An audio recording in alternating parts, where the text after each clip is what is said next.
Welcome to Funnel Reboot, the podcast that shares ideas on how to upgrade your lead generation. Here is your host, Glenn Schmeltzley.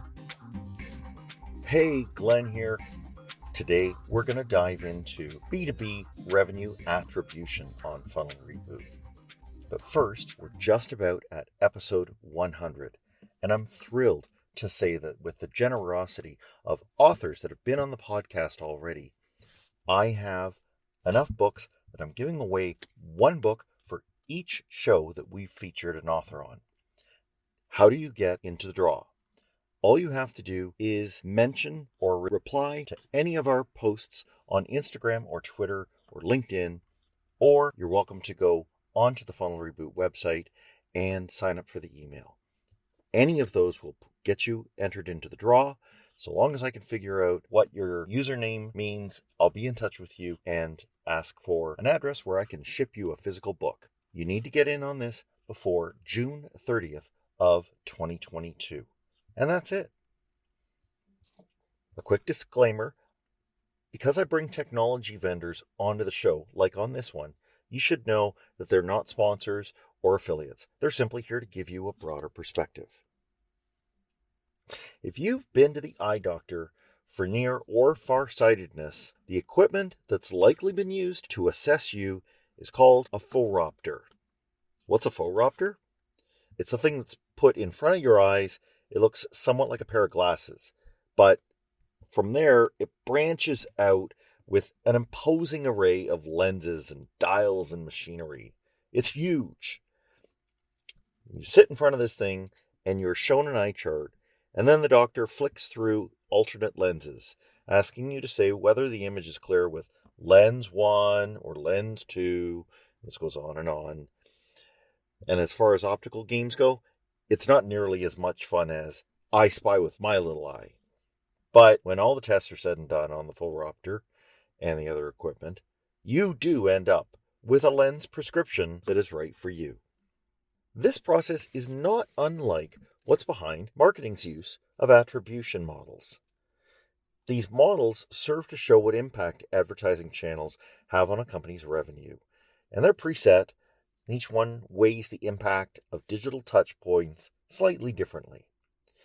But by attributing revenue back to the channels and the campaigns with the help of these models, we get a clearer view of what we're getting for our marketing dollars. Now, of course, marketers don't use phoropters to do this, but doing this kind of attribution analysis does take specific tools, and that's what this episode is going to take us through.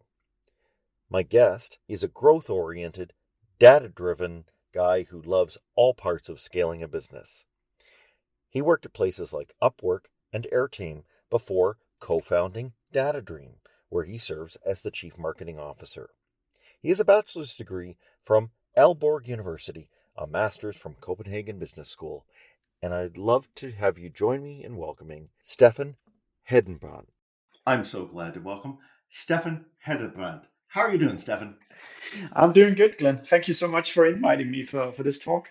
It's my pleasure. So we're going to talk about a lot of things, but we're going to try to center those around what a B2B company is doing when they are aiming to understand how people are actually encountering their brand, going through the customer journey, and hopefully becoming a customer.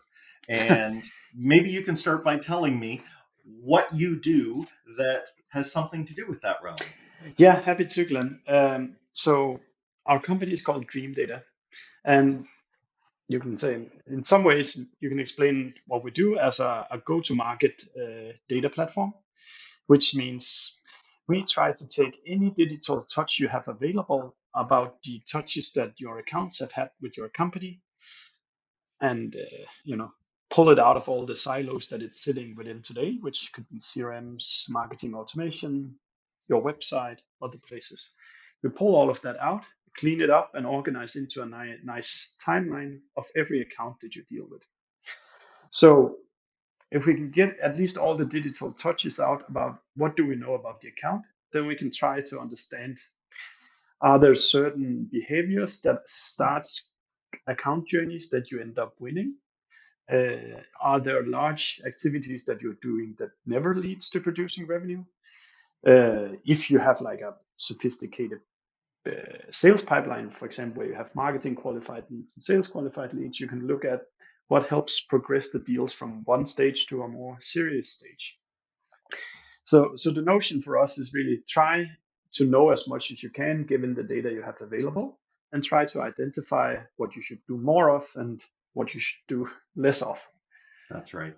And you are one of the co-founders, correct? Yes, yeah. And the company has been around for, And what is it? Somewhat 3 years now. So we're one of these classical venture-funded startups that yep, try to raise a lot of money and try to build a great product and try to sell something extremely fast and then go out and raise some more money. right. How succinctly you put that. The field itself is relatively new. So let's maybe deconstruct it a little bit. Yeah.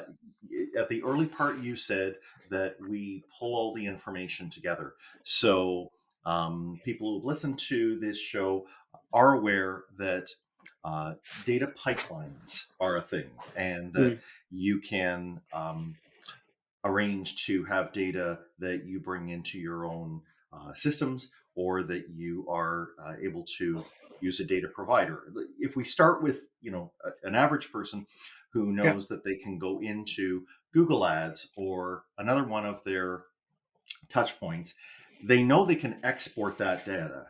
They know it's something that they can get into a spreadsheet. However, the type of data that you're talking about, at least the way that it is brought across, is automated, right? So this is where the notion of like a data service provider or a data pipeline provider exists. So can you just contrast that with, the type of data where you just export it and it sits in a spreadsheet one time?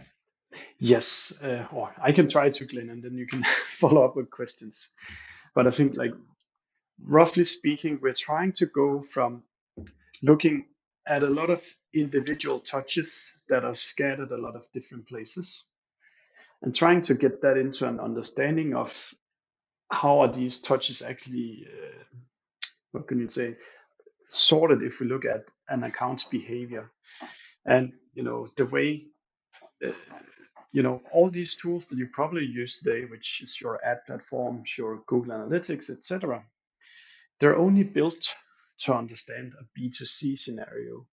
And some, for example, Google Analytics, which is even worse, is only looking at, the individual device. So if Glenn is on his computer and then comes from his phone, you're still looking like two people instead of one. Yes. Which, if you think about all these things, just happens in siloed data. It's not actually joined together in an understanding of how is this timeline actually progressing. That leaves, if you then try to trust Google Analytics, then it misleads you. The information that it's telling you is not the truth. So when we, for example, sell our product, we have around 70 sessions per deal. And if we say that's even the recorded session, then there's other behaviors as well. But typically a B2B deal will take you 6 months or 12 months, depending on how complex and how long it is. Yeah. 3 to 5 people are involved. If you time 3 to 5 people with 3 devices or 2 devices per person, add to that they have a touch on one ad platform and another ad platform and a third ad platform. This means that the whole journey gets incredibly complex. And, I would basically say like a B2B marketer that is fairly tech savvy has no chance of understanding what's going on, because the data is so scattered all over the place and it's so hard to understand what's actually going on unless there's some algorithms helping you to get this overview. Right. So the systems they're scattered, they were built for their own purposes. So their data set, doesn't necessarily have the B2B marketer in mind. Mm, And I love what you said about, how they don't have the whole truth. mm. Not even Google Analytics has it. So what things bring that data together? How is it at all possible? You said, a B2B marketer on their own, it's practically impossible. Yeah. But just explain the mechanics of, are there little IDs that get carried from here to there? Yes. Are Yeah. there ways to stitch it back? Once Humpty Dumpty's fallen off the wall, how do we rebuild Humpty Dumpty? Yeah. So the foundation is a data warehouse. That could be your Google BigQuery, Snowflake, Amazon Redshift, etc. This is what we give our customers, but you know, we didn't invent something that's not possible to build. So if you're very skilled and have a lot of money, you can build it yourself as well. But you set up a data warehouse. And the first thing you want to do is you want to extract all the information that is possible to pull out of the existing systems. So here we're talking your CRM system, your marketing automation system, your ad platforms. Then you pull all of this out and put into this bucket. Then you have one really big mess, which you want to start clean up. What we also have is that we have a tracking script that we give to our customers, which is nowadays a first-party tracking script. And this script records anybody who comes to the website, where did they come from, and what do they do on the website. Initially, this will be an anonymous ID, which is just a long string of numbers. Mm-hmm. But as Glenn pushes through an ebook or a demo call, sign up, etc., we get the permission to glue together the identity that we know, which is Glenn, together with the 5 visits that Glenn had on our website before he converted. So now we have a logbook of the 5 visits you had on our website before actually before submitting a form. That is great because just for an average demo call to be booked, typically you'd see maybe the first visit was paid from an ad. Then second time they would type your brand name organically in the browser in Google, and then they might do 1, 2, 3 visits directly to the website in the end. Mm-hmm. Now, if you look inside of your Salesforce or your HubSpot, that will be a direct, the conversion would be coming from direct traffic. That's what they know. Yeah, Yes. but that's not the truth. No. The journey was this ad, then an organic visit, and then 3 direct visits. So without knowing that the paid ad actually helped produce the demo call, you can't associate the business value with the money you spent.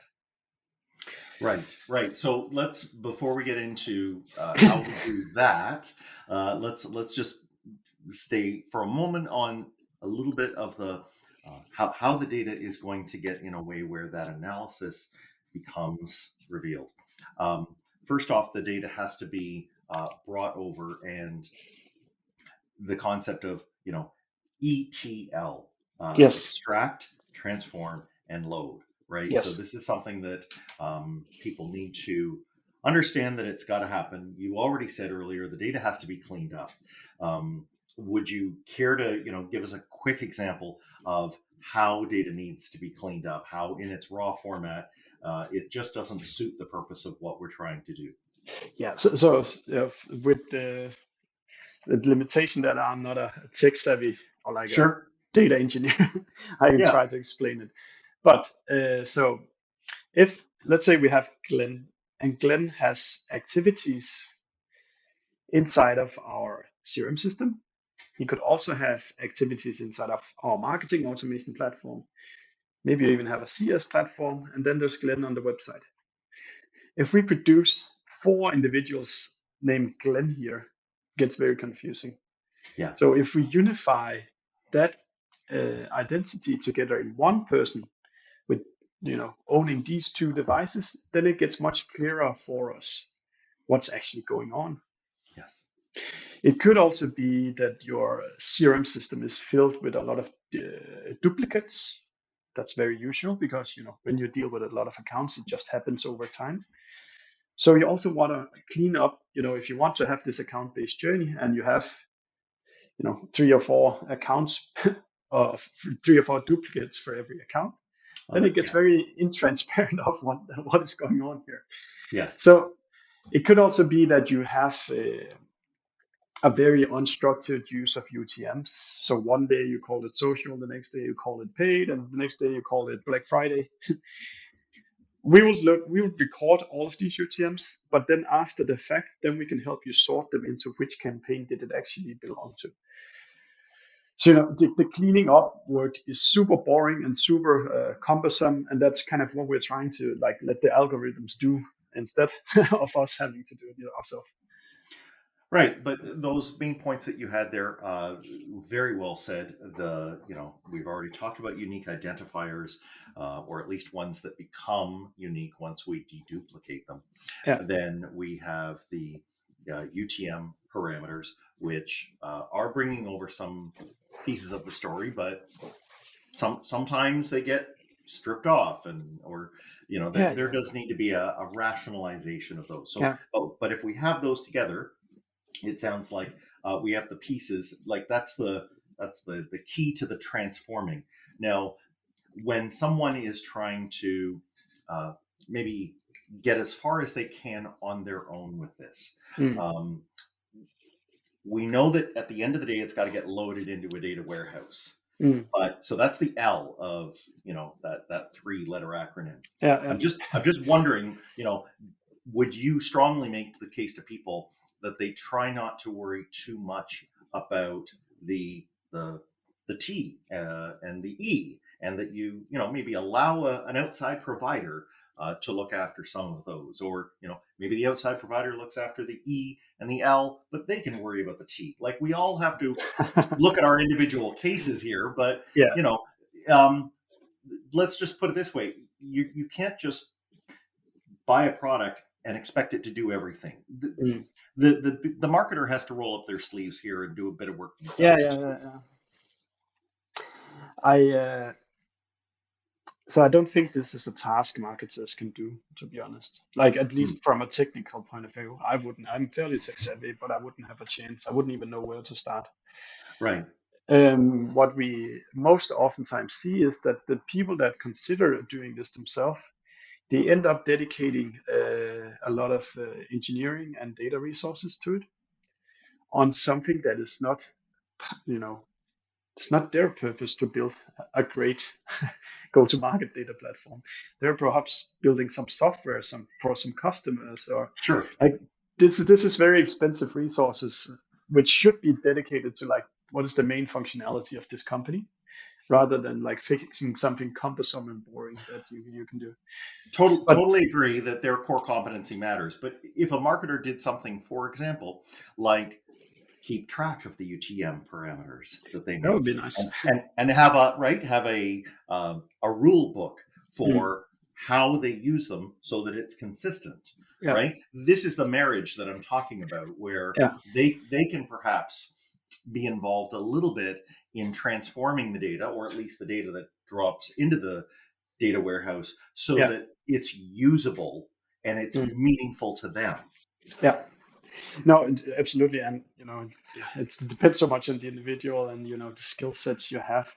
I would say for all any of kind of what we're trying to do with DreamData is we're trying to understand activities. Do they produce revenue?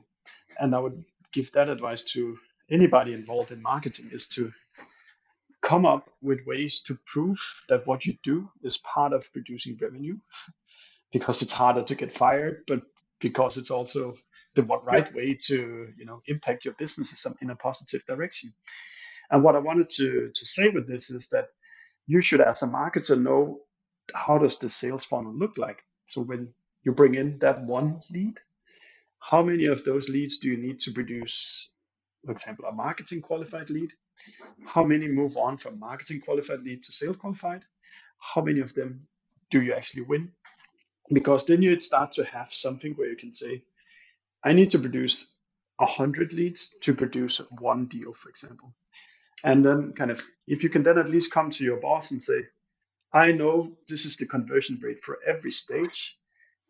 If the lead fits our definition of an ideal customer profile, it's not unfair to say that we did something valuable, because this is the normal conversion from in every sales funnel stage. Does that make sense, Glenn? I think it totally does. One of the things that is, it always makes me chuckle is that when we draw a funnel, like on a whiteboard, we seem to take the properties of, let's say, a funnel that we have, at an auto garage where, you pour something in and it comes out. That's not actually accurate, because even though we draw a funnel on a whiteboard, there's no gravity, so to speak, that's pulling someone down, right? No, absolutely. It's our interactions with them, and we have to make sure that we are continuing to touch them. That's what usually brings. And if anybody who wants to challenge me on that, go talk to sales. Yeah, that's very true. I think, but what I'm also, and then that also means that all leads are not equal. There's, Right. you want to understand, when you win accounts, how does those accounts look like and what journey did they go through? When you get the leads into the sales qualified portion, what campaigns, URLs, emails did they come from?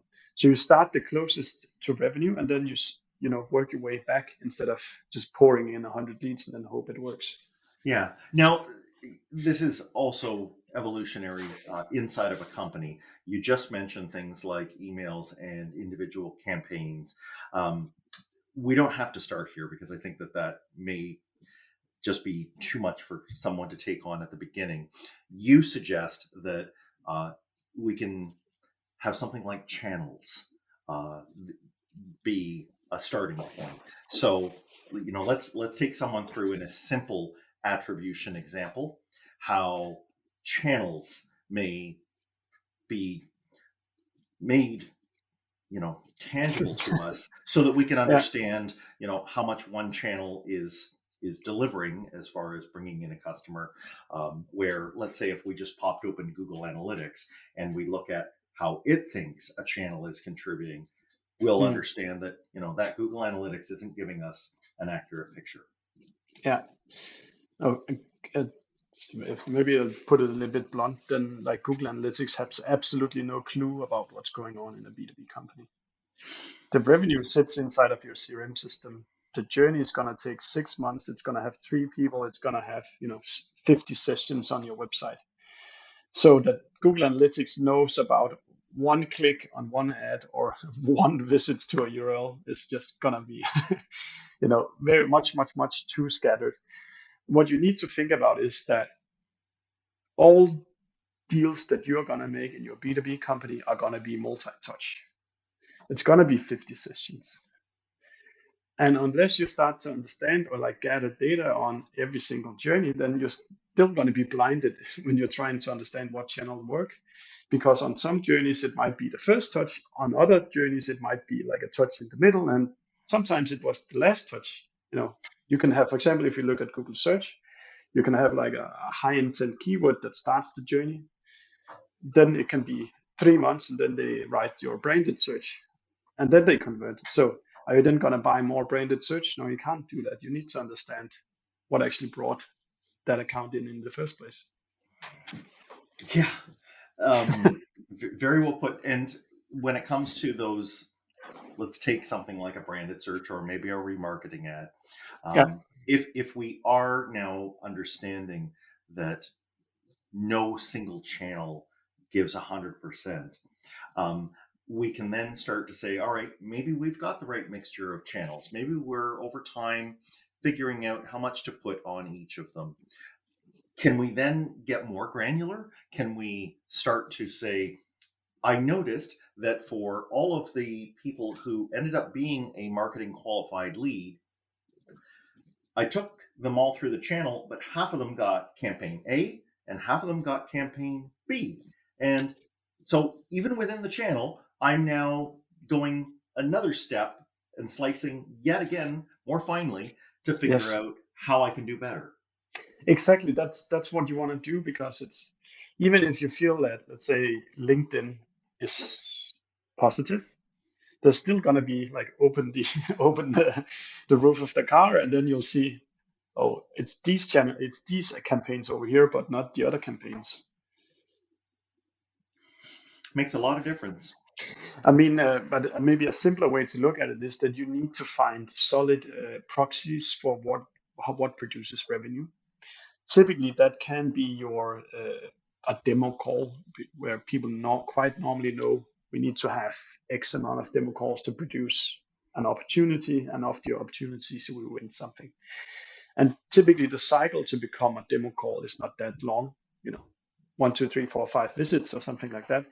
That would still allow you to have a more, tangible, provable impact on revenue. If you can say, I hit the number of demo calls that I promised, and you can then also list all the demo calls and see, do they fit the ideal customer profile that we have agreed about together with sales?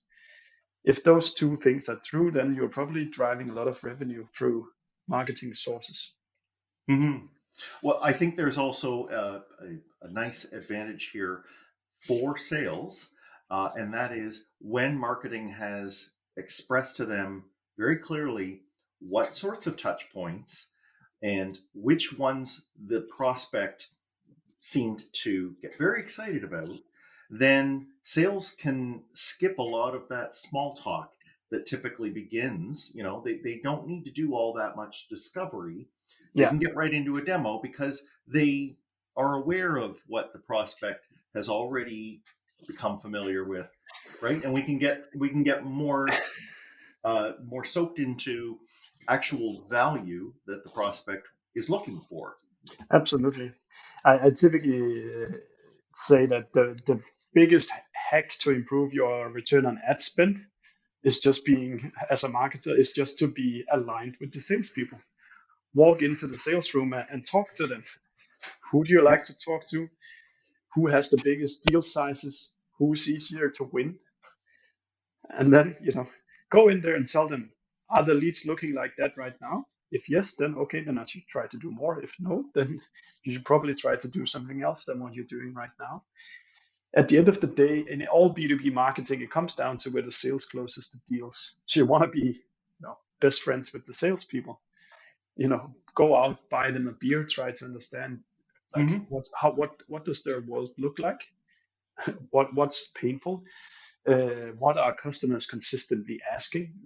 That's kind of, if there's questions they always get, why is there not an answer on the website, or why haven't we produced a video that addresses this concern? And then, as you say, if we've preempted all the questions that our customer normally have, then you can pretty much bet that the demo call that you then have is highly qualified because they understand what you do, and they've preempted all the questions that they might have arrived with on the website. Yeah, and let's remember that, whether it's marketing or whether it's sales, to that prospect, you are all one entity. So Yes. they just expect that, every part of you understands what every other part of you is saying. Yeah.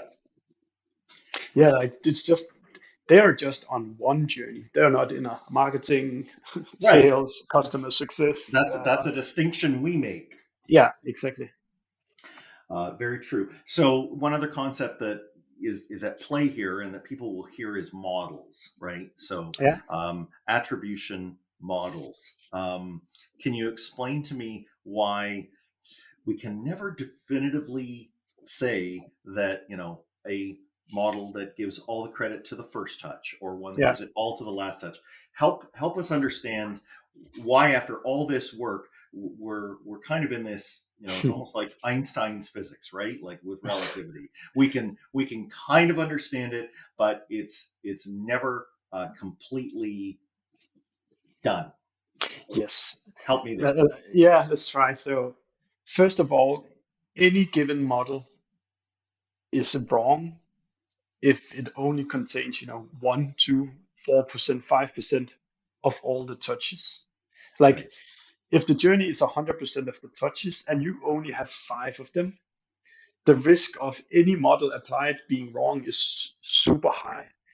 So that's why step one is to get as, you're never gonna get to 100%. You're probably not even gonna get to 80%. Right. But could we at least get to like 50% of what's going on? Yeah. then we have an understanding of what is kind of like statistically more present when we're successful and statistically more present when we're not successful.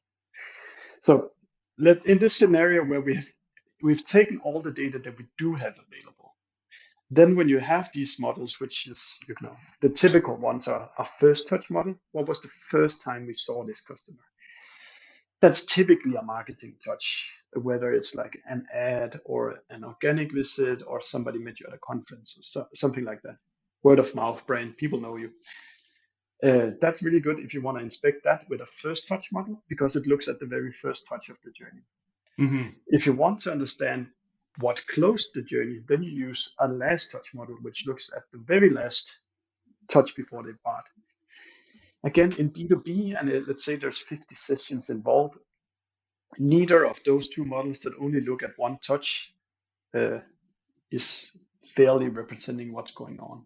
Yeah. That's where you can use, popularly speaking, you call them multi-touch models, where Right. you try to like move the percentages a little bit around. So there's one model that is quite popular called double V shape, which means you give, at least in our world, you give 30% to the first touch, 30% to the first conversion, 30% to the last touch, and then spread the last 10% out. And that weighs the, what's valuable more than others. But it's still, as you said before, you don't know. You're never ever gonna know completely the truth. You're not gonna know which exact touch was the most important one. Forget about it. What you're looking for Right. is Right. statistical proof that sort of can like strengthen your gut feeling of it's this ad, it's this campaign, it's this podcast, it's this salesperson, etc. Yeah, it's a game of proximity. The simplest way I think of it. So I'm wearing my glasses now, Yeah. and glasses, are for many of us, if we're nearsighted, then we put the glasses on and it helps us see far away. For those who are farsighted, the opposite. And then you get guys like me who have reached the age where there's this just cruel joke that nature plays, where both the near and the far are a bit out for my eyes. Yeah. So I have to have bifocals, Mm. and so this, the lens has a little bit, depending on where I'm looking. My point is that even when I'm at the eye doctor and they're swapping out the lenses and what they're trying to give me is visual acuity depending on what I need.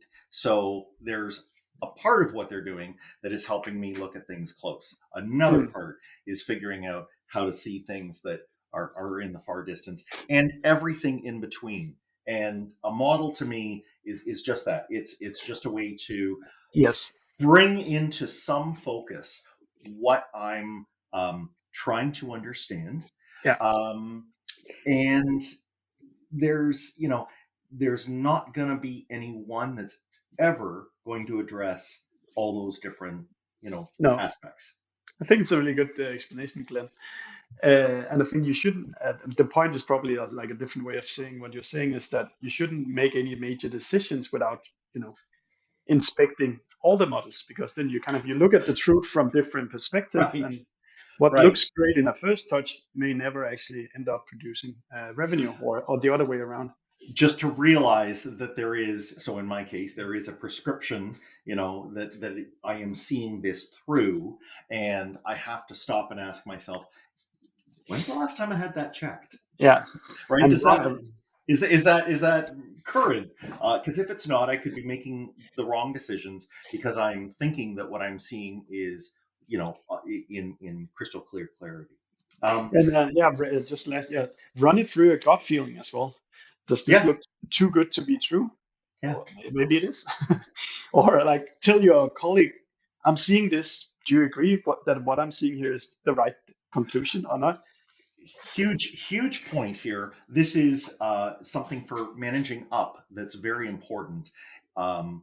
Wouldn't you agree that if you are going to share the details of a model, you must take a moment to educate your boss and say to them, like the way that we hear medical people, like the way we hear pollsters talking, they always put put that little inclusion of, okay, this was gathered under these and it has a plus minus percentage error rate of, Yeah.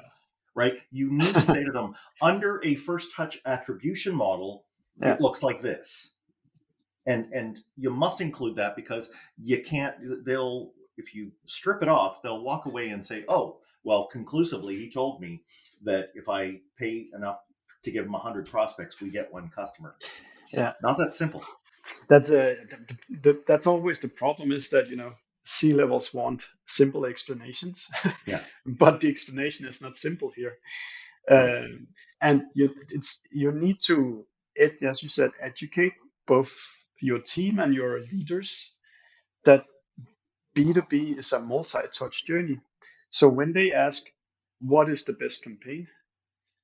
The answer is not, it's this one.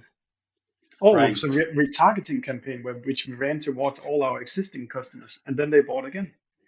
But are you asking whether we want to acquire new demand? Are we asking to acquire new customers, or what is the question? So it's not simple. It's a very long and complex journey that takes a lot of touches. So you can't simplify it in the way that the original source field does in the CRM system, that just tells you one thing, which then can also be overwritten, saying, no, I actually outbounded to that account, but the guy who outbounded don't know that the account actually were there to check some information on your website before he got outbounded, and so forth. Yeah, we have to remember that when databases or individual systems are made, they're only looking like a frozen snapshot in time. And the easiest antidote I know for this is just to explain to people, but you have a customer for a long time. That's why we use words like life cycle. So, or lifetime. The thing that we have to remember is it's always dependent on when, right? When that interaction is happening. It could be even for retention or upsell after they've become a customer. And the minute you say that to people, they're like, of course. Then the value I'm going to put on that is different. I'm asking it to do a different job. Yeah. Very much agree. Let's imagine that someone, has this system and is up and running and is, using, let's say, the highest tier with full capabilities. We start to get into some really wild things. We get into reports that help us understand return on ad spend, or we even have the ability to do reverse ETL. Like, can you just give me just a glimpse of what's possible when someone is fully utilizing this system, and taking it beyond just, that's an interesting, piece of information, to actually driving, having data-driven decisions. So I'll try to cut it fairly simple then. So first of all, you are left with a data set that actually understands the world of B2B. It's an account-based model. So we're no longer lost when one person does something. They have somebody else who supports the buying committee, and then they have a boss that buys. All of these are not part of the same journey. So the numbers are actually representing something meaningful, which is, that's a good place to start. Then one thing is that marketing can now plan and report on actual revenue produced. So that means that if they, for example, have to come with 50% of the pipeline to the salespeople, then marketing can actually know that is, they know we did this. They also know which specific channel, which specific ad we're part of doing this. And given that they now know this, they can, when next year's budget comes up, they can say, we produced this last year. We have this plan to do more of these things, and we know how long the journey takes. So we need this budget to, put it into play already in Q1, because it's going to take 6 months. And then we expect that we have sourced 60% of the pipeline this year. So that's kind of use case one. Yeah, they're levers, right? You are, instead of just saying, give us a pile of money, you're saying, give us this much. This is exactly how we're going to deploy it. This is exactly what we expect it to deliver. Yes. And then down to the granular level, then you would start to understand you should in your organization set a cost per acquisition per pipeline stage, or for example, for producing a demo call. Quite typically, an organization will know what am I willing to throw outbound to produce a new meeting, first meeting, demo call booked. That number you should also give to marketing and say, if you can produce us demo calls at the same rate as the outbound ones, then you should just spend as much money as you can, because then we can grow much faster. Right. Because marketing is not wired to actually understand this number, then they don't know if they're at a good or a bad rate, and they can't qualify it, turn something up or turn something down. So they're operating quite blindly. The last component then is kind of the strategic planning and reporting level. There's acting upon what the data says about the individual marketing activity. And then, as you said initially, then there's the reverse ETL, which is a popular term for putting data back into systems. Yes. And what you can do here is that, for example, let's say you bought 1,000 clicks from Google search. Then we can tell you, of those 1,000 clicks that you paid good money for, which of them went the furthest down your pipeline, of which of them were actually part of the deals you won. And then through reverse ETL, you put that information back into Google Ads. So Google Ads know not just how many emails did they help convert, they also know that each click was not equal, that because some clicks were actually part of actual won revenue and not just part of producing an email. It could also be stuff like pushing lead scoring information into a CRM system, or Yes. Next to the original source field, you also put the DreamData source, which is the actual real first source, and so forth. So there's a ton of applications to it. Our own sales people also use it to, when they have the first meeting with a client, they can actually look at what have the client been doing before this meeting, so they don't sit there blindfolded and don't know what they're interested in or which path they took. They can actually look at, they read this article, they came from this place, so they're ready to do a lot more qualified demo. And it's right in their system. They didn't have to open a data warehouse to find that out. No, I think this is and then what we're trying to do is to bridge the gap between something very technical and making it available. Yes. Where other tools only help with the database layer, but us humble humans, that we can't write SQL or code or anything like that. So we need a translation layer to actually act upon all these insights. Yeah, and if we're letting the computers have all the fun, and we're not bringing the data to where humans can use it, we're missing the point. I'll just finish with one comment that I saw that you made, and I'm really interested in hearing just your own philosophy of this. You said, "I love being data driven." You said, "Truth and data can hurt, but it's the only rational way forward." This almost seems like a mantra of yours. Do you want to, tell me what you mean by that? It's it's also some. I am at least very biased towards looking at optimistic at numbers, but if you do that, then sometimes you end up making wrong decisions. This ad is not, or like this campaign is not meeting the cost per acquisition that you have agreed upon in your company. You should stop this ad. Whereas even if you love that ad. Yeah, exactly. It doesn't matter. Like the statistical proofs say it doesn't work. And I've also been in situations where I've seen I think it was on Facebook, that the Facebook cookie fired twice from our web shop. So all the ads look fantastic. And I was like, wow. I let that run for like a little week before I made other decisions and double checked everything. So you have to be cynical about committing to, I need the right data set. Yeah. And what the data is telling me, I have to act accordingly. But I don't have to do it in a radical way. I should always check what the data is saying against my gut feeling as well. And if does it sound way too good to be true, then it's probably not true. Or show just the act of trying to explain it to a colleague or a friend look, this is what the numbers is saying. What I've concluded is this, and now I'm going to do this. Just saying it out loud and hearing somebody else's feedback to it helps you not getting overly depending on numbers, because marketing is both a science and a craft. Sure.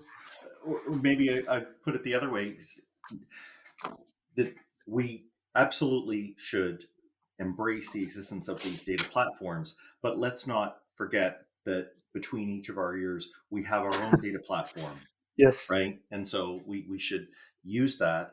And every new piece of information that a tool will give us is taking us out of ignorance towards more knowledge. But we have to, in a way, let go of, we have to make our peace with the fact that we now know we're ignorant, right? We in the last 2 minutes, we became aware of something that we weren't aware of. So, oh no, we were making decisions before that, were really guesses. Yeah. But now we don't have to, and that's okay. And, so long as we can assimilate the new information and make better decisions, I think that's what I take out of your phrase. It's the way forward. It's the way forward out of ignorance towards knowledge. Yeah, I agree. Yeah. Steffen, this has been really enjoyable. If people want to get a hold of you, or if they want to find out more about DreamData, how can they do that?